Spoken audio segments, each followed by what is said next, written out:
Saya lagi rela motor tu jam daripada motor tu buruk bang. Ui. Aduh, hai, memang spoil betul lah mood raya aku kalau macam ni. Boleh tergelincir pula. Kau tengok. Alamak, ai. Nasib baik inner aku kena sikit lah. Cover set aku lah sampai atas lah macam lah. Mana tukar cover set lah? Potong garaj lah. Aduh, ai, baju raya dah beli 2 lah tu ni. Tukar cover set pula.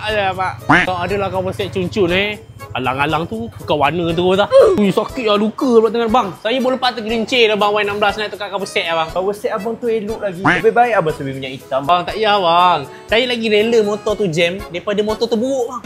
Itulah bang. Budak-budak sekarang ni. So sekarang kat mana bang cover set? Nak cover set ke? Jom lah cover set kat atas. Yalah bang, jam pun tak apa bang. Okey Mi, inilah kawasan-kawasan cover set untuk motor Y16. Y16 V1 dan V2 kita ada. Kau Y16 V1 ke V2? Itulah bang saya. Itu, confirm. Mana dia punya? Yang ni bang, ini orang kata tengah trend lah. Tapi ni memang cover set awam orang kata. Kena ramai orang pakai ni kan? Ni, nak kata awam belum awam lagi bang. Memang cun juga bang. Okey lah, alang-alang tu saya memang nak tukar warna. Sekarang ni warna purple, lompat warna merah terus lah. Jom. Ni Masuk confirm. bang. Masuk. Okey bang, jalan lah bang. Okey ngam.